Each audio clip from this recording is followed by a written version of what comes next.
Hello, my friend, and welcome to the 414th episode of the Sales Podcast. I'm Wes Schaefer, the Sales Whisperer, your host. Today we have Mr. John Martinez. We're going to cover the 3 key questions to close any sale. Good dude. Ran across him online, doing a lot of stuff, specifically in the real estate market right now. But his story is worth listening to, whether you're in real estate or not. He's been in sales his whole life since he was 20 years old, climbed the corporate ladder, built his own sales training business. And we talk about going from generic to specializing. And it's got me to thinking, just the way kind of the stars align, the way God moves. It's compelling me to make some changes. You're going to hear about that as well in the coming weeks. I am knee-deep in this and actually very excited about it. So you're in for a treat with this. And you know, another nice thing with doing your own gig, sitting here drinking a little, I don't know how you say it, Paulaner? Oktoberfest Marzen. I don't know. It was on sale at Costco. You know, you go to Costco, you got to get a lot of beer.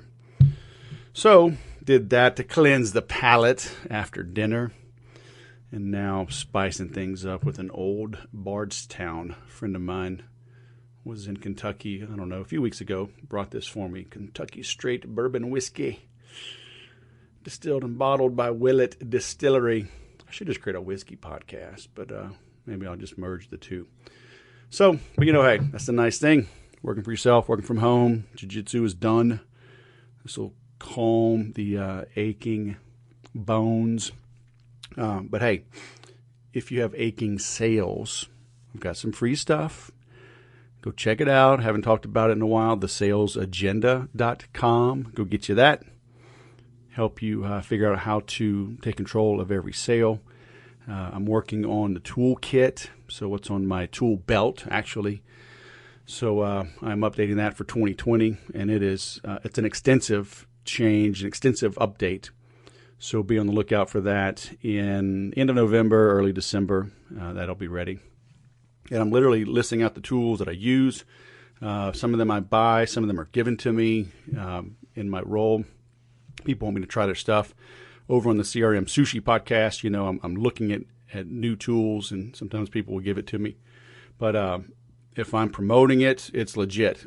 Usually I'm an affiliate of most things that I recommend. But I don't recommend something just because I'm an affiliate. If that makes sense. Just because somebody pays me doesn't mean I'm going to talk about it. It's got to be good. And if it's good, I don't mind getting paid, right? So you tell your friends that, I don't know, Frozen 12 and Rambo 87 and Terminator 492 is a good movie. You know, you don't get a nickel for that. If I help you find a tool that helps you sell more, faster, at higher margin, with less stress and more fun, I don't mind getting paid for it. And you should look at that as well. Regardless of your business, there are things you can promote or recommend as a referral partner, as an affiliate. There's things like Commission Junction, CJ.com, ClickBank, Share a Sale. You can become an affiliate of different things.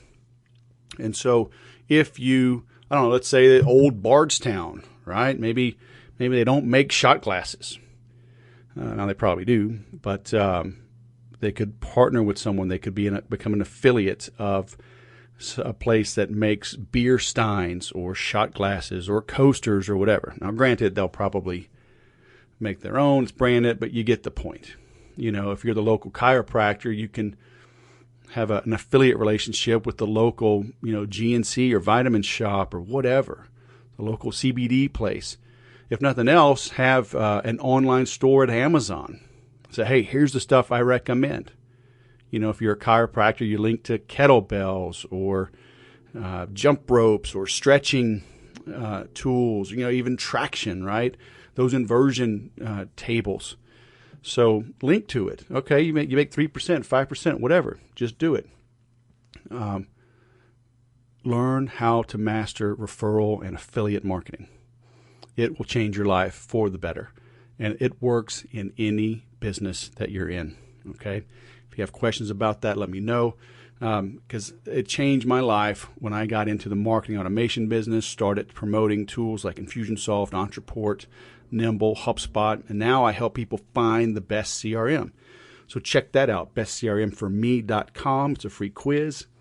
It'll show you some results. Just the questions, going through the questions is going to help you clarify your thinking about what it is that you need to grow your business. And then you'll get a link to my calendar. So if you want to talk about the results, I'm happy to do that as well. And there's no charge for that.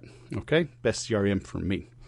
So now let's bring on John. John Martinez, all the way from Missouri, the REI Sales Academy founder. Welcome to the Sales Podcast, man. How the heck are you? Man, I'm good. I'm glad to be here. I've been looking forward to this all week. Well, flattery will get you everywhere, man. So, enough about you. Let's talk about me, okay? Yeah. So what is this? The REI Sales Academy. Obviously, it's real estate. And our listeners that may not be in real estate, we're hold off a little bit on the specifics. Yeah. But I would like to kind of understand how you got your start, right? So everyone knows we're going to get into the details of exactly what you do, because some people may be interested in real estate. Right. But for those just looking to start their own online program, right. How did you get your start? Like, have you been in real estate like your whole life? Yeah, actually, never been in real estate. I've been in sales my whole life, and kind of all commission sales starting out about 20 years old, worked my way up the corporate ladder, bigger and bigger companies, kind of better and better roles. And then about 5 years ago, I opened up my own training business because that was my favorite part of building sales teams. And we ended up in about 4 dozen industries, and then we accidentally got into this real estate investment niche. And it took over our sales training business. So we ended up over the next 12, 18 months exiting every industry we were in. And now we're hyper-focused on real estate investment. Ah, very nice. So you had, I guess, for lack of a better term, a generic sales training. It would just apply to anybody in sales. Was it boot camps like this, like you're doing now? Or was it all online? Was it both? Yeah, it was both. It was, we had about 12 core modules starting out, and we just go through all 12 over a 2-day period for a boot camp. Or weekly in the boardroom type of thing locally. How much was online, or was it like big drives, like every 90 days? So like drive people to a 2-day live? Yeah, it was, it started out just really just grinding. So everything was local. So I started in my backyard basically, and how I was taught to sell is I cold called. Things are a lot different today, but I cold called and I sold and got my first client and second client. And I drive out and I do an hour training each week with each of my clients. And that's how it started. It's changed over the years. After I was able to niche down to one specific industry and get really tight on the language there, we were able to move from that one-to-one model to a one-to-many model online, where we basically have one coaching a week and hundreds of people hop into that online class. So when were you doing this? I got to imagine real estate was either right before 2008 or a few years after. Yeah. It was a few years after. It was starting to rebound and pick back up. But yeah, a lot of people, there's a big crash. A lot of people were out of it. People were just starting to get back into real estate, starting to buy and all that stuff again. And we really specialize in a micro niche in real estate. Many people probably see those like "We Buy Ugly Houses" signs on the side of the road. Well, those are the real estate investors I work with. And basically they're house flippers. They're like the HGTV guys. We actually work with a lot of the HGTV guys, but they need to go in and negotiate to buy a property for about 50 cents on the dollar in order to be able to put the money into it and flip it and turn a profit. All right. So you come out of sales. Yeah. You say, all right, I'm good at teaching people sales. You were doing, so again, just so I understand. And so after 2012, 13, you were banging out cold calls? Yeah. Man, that's dedication. Yeah, man. I burnt the ships, and it was sitting in my home office every single day, just going, we gotta eat next week. So. So, all right. So in the beginning, were you doing these boot camps, or were you calling just to get private sales training clients? Just private sales training clients, just one off. All right. And those were just one-on-one in person, I guess, because they were local? Yep. Yeah, absolutely. Okay. And then that got tiring, I can imagine. Yeah. And you realize it doesn't scale. Right. And so how did you make the transition to online and or boot camps and or group training, right? And then eventually niche it down. It was kind of by accident. First of all, I got into the real estate space by accident. I was training on a cold call center that produced leads for real estate investors. And one of the real estate investors liked the changes he heard. We connected. He was a real estate investor. I drove down to Houston, Texas. He asked me to train his team, so I did. Turns out that real estate investor was part of a couple of pretty elite groups of masterminds of other investors. A couple hundred of them. So we got really good results with his team. A lot of the stuff in that industry, sales training wise and process wise, was pretty outdated. So the results came pretty easily. Right. And we got a lot of traction very quickly. And within a few months, we were training, I think, 30 or 40 teams just in that space. So the transition happened when I was really working about 60 to 80 hours a week training. At this point, I had transitioned to online, but it was still one-on-one because I couldn't travel across the country to do all these one-on-one trainings. But man, I was tired and I was burnt out. So I finally made the decision to lump them all together in one group, and it was one of the scariest things I'd ever done. I thought I was going to lose a lot of clients. We didn't lose a single one. All right. So how does that work? You got real estate investing clients. They're all over the country. They're used to talking to you privately, one-on-one. How much heads up did you give them, right? Let's say it's January 1st and you're going to do a boot camp. Did you pick like 30 days, 60 days, 90 days? Yeah, did you give them an option like to cancel a contract or something, or just say, hey, I'm not going to renew? Like how did you go through that? So I'll walk you through kind of that decision process and how it played out. So at this point, boot camps still weren't even a thing. We experimented with that down the line. We still did all the training online. It was just going to be online in a group. So to that point, our training was about 3 months long, and we charged $2,000 a month per client. So typically what would happen is we'd get a client, they'd stay for the 3 months, they'd get all the training, and then, a good portion of them would churn. They'd opt out because they had the training. They were trained up. So the way we positioned it was, hey, you're paying $6,000 a month for the training. Now let's do this. You pay you mean $6,000 for the 90 days? 3 months. Yeah. Right. For the 3 months. And everyone stayed for the 3 months because that was a complete program. So we said, you're paying $6,000 now for 3 months. Here's the deal. We're going to do this all together in a group. Here's the benefit. Not only do you hear from me, but you're going to be able to network with and hear from others across the country that are implementing this successfully as well. So there's a bonus, a benefit there. And we're going to charge you $5,000 instead of the $6,000. And on top of that, it's a lifetime membership. So it's yours forever. So it was a pretty easy sell. And this is what we're doing. So if you want to leave. We've never done contracts. We've never gained a single commitment. It's always, if we're providing value, stay. If not, go. We don't want your business. So it was their choice, and they all stayed. And it was long-term, it turned out to be an amazing business model. Now there isn't the monthly recurring, but the reason why the model worked out so well is this. And I think we're probably still the only ones today using this unlimited model. What happened was, since they stayed forever, they got better and better results. Because with any kind of training, especially sales training, the longer it goes, the more the repetition, the better they get. So they started getting better and better results. So we got more and more referrals. Our reputation got better and better because they never left because they paid for it. So they kept using it. There'd be turnover on the teams would grow. They'd put everyone through the training. Again, this like exponentially just expanded. And so we've been training the same teams for 6 years now in some cases. So the value was there. The results were better. We got more and more clients. And that's what led to the boot camps, because we sat back and we said, okay, we don't have a recurring revenue model. We get good revenue every single month. So what can we do? And it turns out people wanted a live event, the exact same stuff, but they liked that live kind of very fast-paced, energetic delivery because it got their sales teams pumped up as well. So we tried one boot camp, worked out well. So now we've got teams that are in our online training. I think we got 1,500 enrolled right now, and a good portion of them plus new people go to our boot camps every time we hold. Yeah, it's definitely a value add. Save $1,000 and do it for life. Yeah.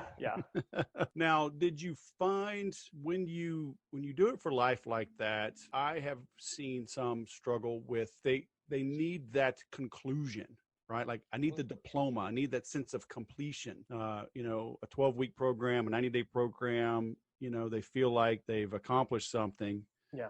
Versus the open-ended. Did you have any problem with that, like sense of like never-endingness? No, we actually had zero pushback on that. I thought we would. And honestly, the reason why we did the never ending is at first when I made that switch to the model, I didn't know if anyone was going to switch over. So I was scared, and I figured, hey, I don't want to ever be on a call and be like me and one other team when they know it's supposed to be a group coaching session. So I went into it with fear saying, I want to start this out with as many participants as possible, because the more there were, the more the interaction, the more energy. It was just a better training call.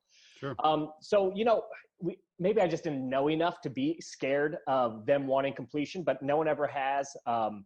And it's been great. It's actually never been brought up. Yeah, cool. And are you finding people are they still attending like after the 90 days? Sometimes we take it for granted. Right. It's like a tourist. I show up in Missouri, right? I want to go see the arch. And you're like, oh yeah, I forgot the arch was here. Yeah, let's go. It's like you take it for granted because it's there. Yeah. So with the industry I'm in, they don't. And here's the reason why. It's a lot of small teams, entrepreneurs. They're running and gunning. And the last thing the business owners want to do is be a sales manager, sales trainer. They want to outsource as much of that as possible. So they want their teams in there as much as possible. Whenever there's new hires, they love just offsourcing them or offloading them to me to train up, just put them right in the program. So they love it. And the participants love it because commissions are pretty big in that industry for salespeople, and any edge they get, any advantage, they love and they eat up. And we've gotten really good because we've focused on that niche for so long that we're able to help them get just really good results. So the salespeople are happy to be there. That wasn't the case in corporate America. Usually, when I was in a bunch of other industries, usually when I came in, it was because someone else made the decision and it's another training they have to sit through. Right. In this industry, completely different. They were revved up. Everyone's ready to go. And at this point, our reputation's so good that they come just ready to learn. And that's a game changer. Yeah, that is cool because I've had the same thing training companies. I had a big deal with Dell, way back 2000. And, their employees, they have to be there. It's like, on another 2 days. Yeah. Great money, didn't feel like I really moved the needle. Yeah. So working with people that want to be there is so much more exciting. Yeah. How do you know when to circle back on a topic versus how much new stuff is there really, right? And then sometimes you got to go back to the basics. Maybe you got a new person and you're covering some advanced things, but the newbies get overlooked. Yeah. So we've built that into our model. So I've got 12 core courses.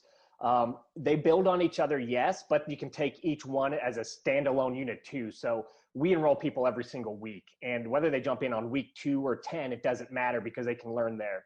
The other thing we did is every time we do a training call, we record it and put it in a library. So when people come on, they get a welcome email and hey, if we're in the middle of this thing, here's your options. You can get caught up. You can jump in where you're at. Once we get to the end of the 12 weeks, we're starting over anyways. And we really don't have to add anything new because every time I deliver it live once a week. That next quarter I'm delivering it, a couple of things have changed in the industry. I've learned a little bit more. Things always feel a little bit different. Sure. For example, 2 years ago, most of these people were buying houses face-to-face. Now about 35% of the industry do it over the phone. So the changing kind of adapts as we go. And if we get any special one-off things, I record a quick 5 or 10 minute video and I put in the training portal in the library for them to find. Yeah, that's cool. And they do need to hear it again and again, and you're never going to deliver it exactly the same. Right. You're going to sprinkle in some things, but it is like I have felt the pressure sometimes to what new thing can I put in this? It's like the reality is they need to hear it over and over and over again anyway. Yeah.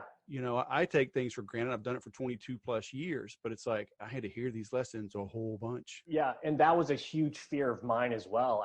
How do I keep this fresh? How do I keep developing new content? What I found is now that we've had clients for 5 years plus, they tell me, we've been through this so many times, but every single time I pick up on something new or something finally clicks or they just get a little bit better. So that was a huge fear of mine as well. But it just turns out that repetition is what people need. Yeah. Amen. It's like, I do jujitsu. Now my son just joined. And, we'll teach some fancy move. And then in between drills, like I'm pulling over one of the senior guys and I'm like, yeah, don't tell anybody, but can you show me this like basic thing again? I've done it 2.5 years, right? It's like, I'm still struggling with some of the fundamentals. Yeah.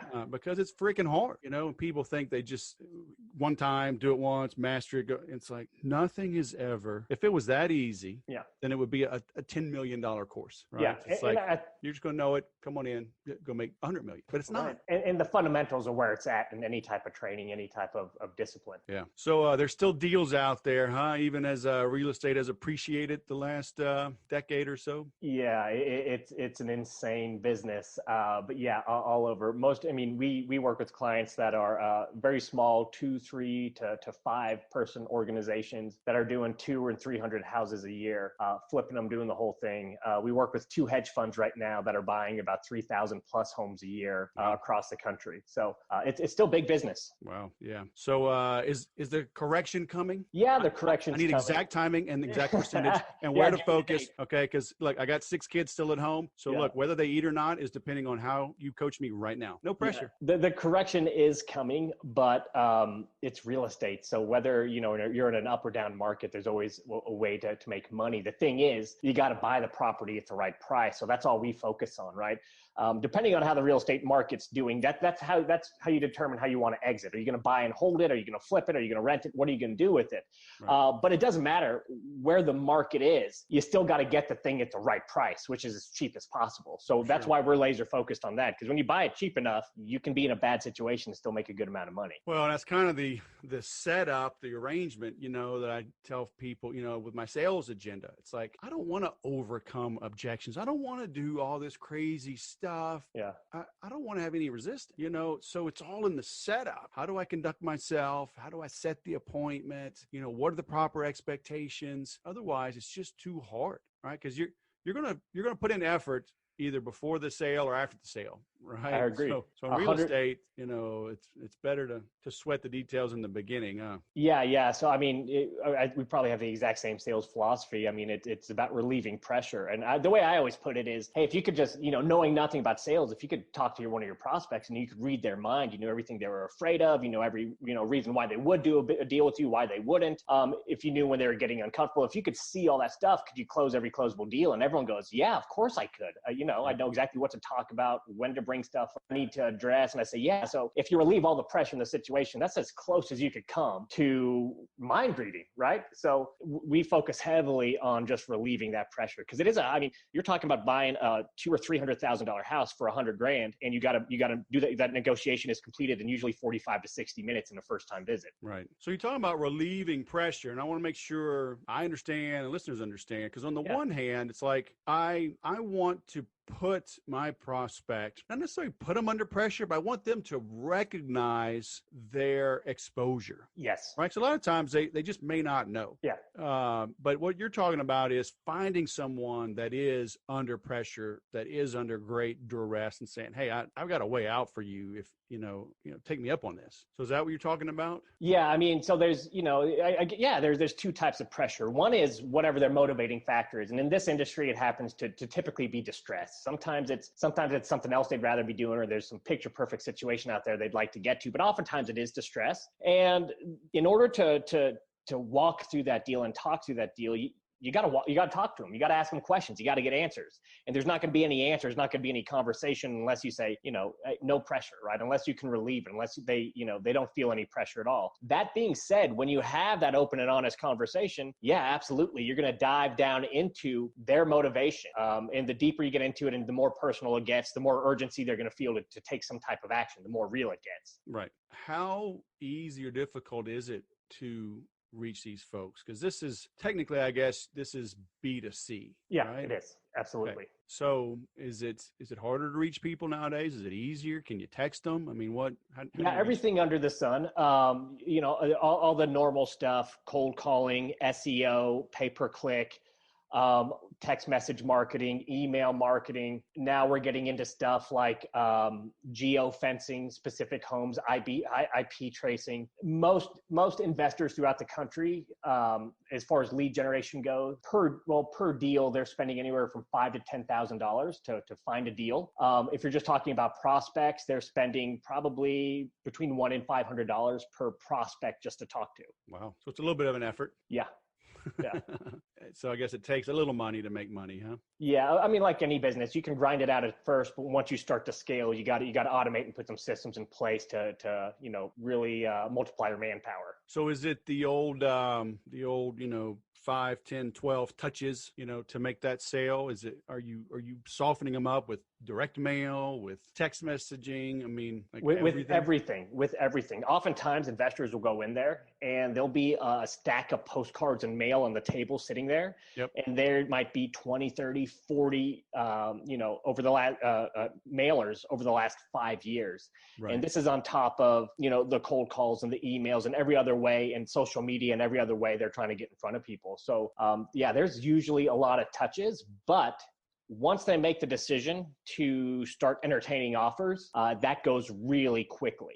From there, it's usually a one-call close for whoever it is. There is sometimes, they will get a good amount of deals on the follow-up, but it is a very quick close once salespeople start to make offers on properties. So how do you stand out, 20, 30, 40 postcards or whatever? How does yours become sticky? Yeah, it's 100% in the process. The process is the value add. Anyone can write a check. And typically all of the investors who have been around a while, they know that it's not going to be the offer that wins a deal. They have to consistently win deals when their offer isn't the highest one on the table. And the only way they can do that is through the sales process, through the conversation, building the rapport, having the home seller feel like they understand the situation better than anyone else. And even though they're just writing a check, connecting all the dots for them and explaining how this, is custom fit to help them get from where they are to where they want to be, and relieve a lot of the, concerns and stuff they've got along the way. So it's all about sales process. It's all about the conversation. That's how they're standing out. Well, I love that too. You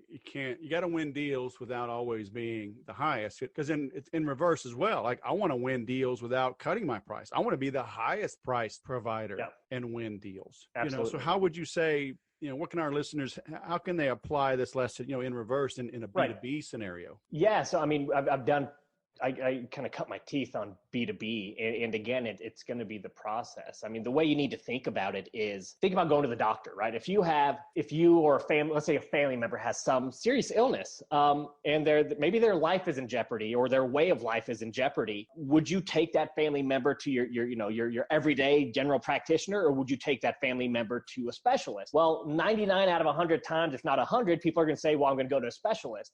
Well, you're going to pay more. Why would you go to them? Well, they understand my problem better than anyone else, so they're best equipped to fix it. That's how they have to be seen by their prospects, is understanding the issues better than anyone else, so they're best equipped to fix it. Does that make sense? It does. Problem is, everyone says, "Oh, I'm the best. I'm the specialist."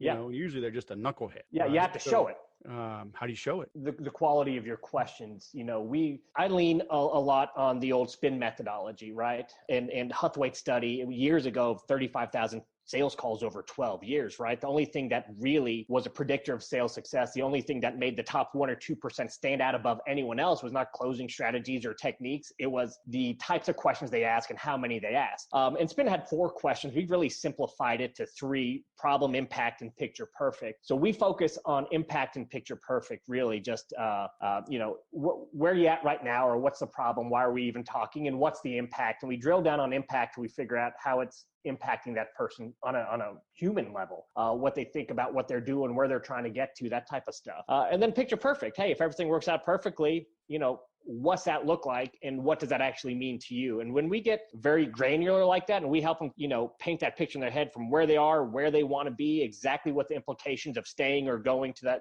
their picture perfect is, we can increase that urgency to take action. We can start to connect the dots.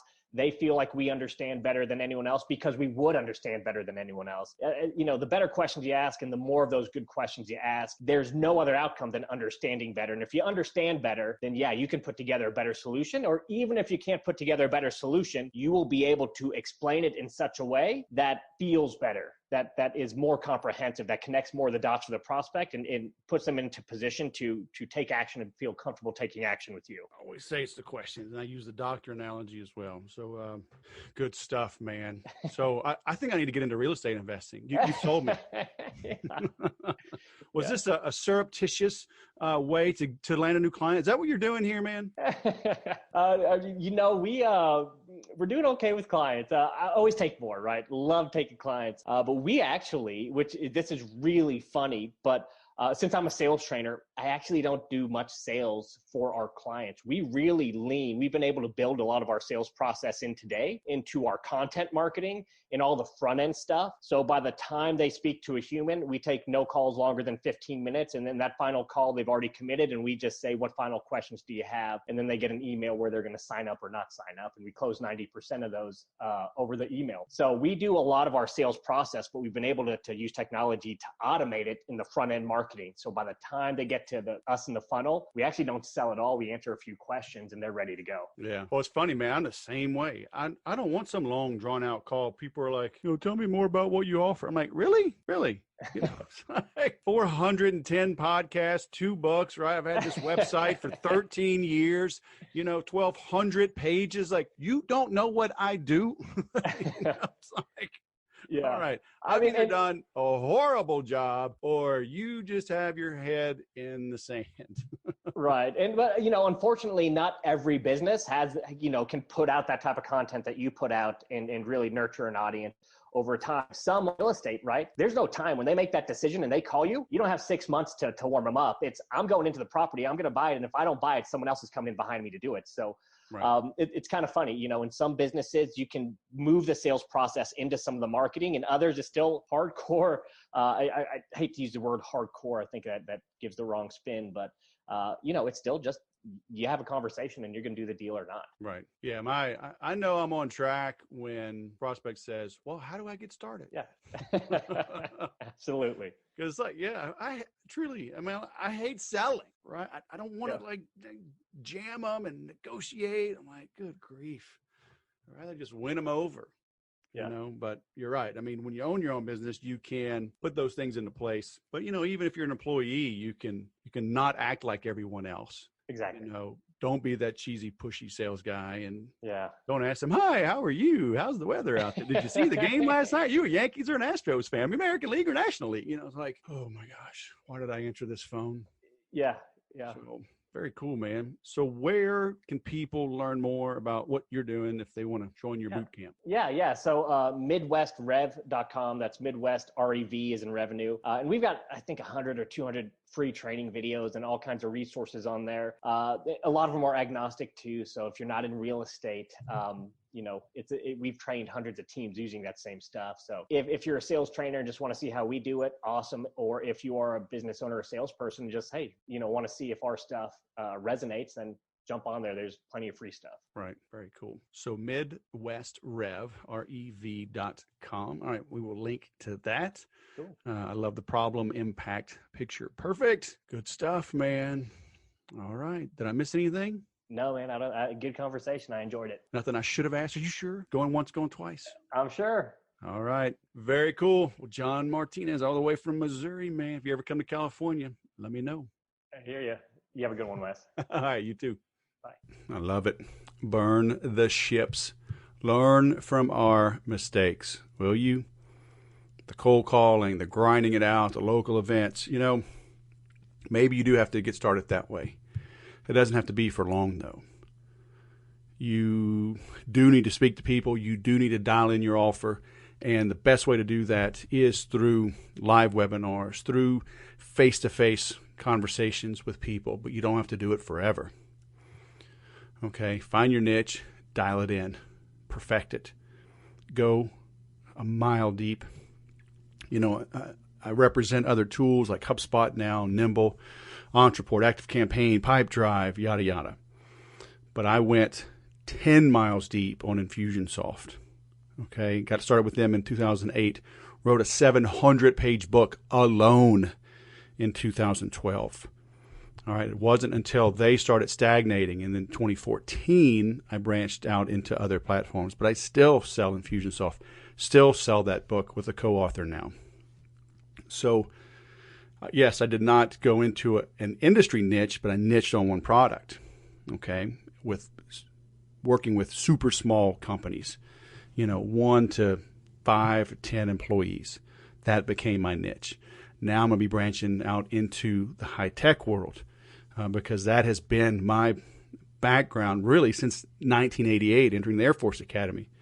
I've had engineering and math and calculus and everything crammed down my throat. Now, golly, using online CRM since 2000, marketing automation platforms since 2007 at least, maybe 2006, somewhere in there. So I understand the technology space, worked in high tech for a decade, sold to Dell, sold to Google, sold to Sprint. I understand the space. I understand what it takes as a salesperson to grow in that niche. I understand what it takes as a business owner. So look for that coming out very soon. But again, learn from our mistakes. Okay, you're listening to this. Don't just listen to this to be entertained. Don't listen to this just to pass the time on your commute. You're sitting on an airplane. Take some notes and apply. Okay, I love what he says there. The process is the value add. If you're sick, you want the specialist versus the general practitioner. Everybody, every consultant, every whatever has access to the same gizmos and the tools, but how you use it, just like Tiger Woods, right? Everybody, we have access to the same golf clubs, the same golf ball, same golf shoes. LeBron James doesn't have a different basketball than we do, but it's how they use those tools that makes the difference. So that's your value add. Make sure it is valuable, and then make sure you convey it. That's how you make as much money as you're worth. All right. That's how you get out of the grind. So, thanks for listening to this. As I mentioned, if you need some tools, check out the salesagenda.com. If you're looking for the best CRM for you, check out bestcrmforme.com. Again, it's a free resource. Get you thinking. You'll get a link to my calendar if you want to talk about the results. As always, please remember to subscribe. Hit me up with questions in the group, the Facebook group, social media. I'm on all of them. Okay? And after that, go sell something.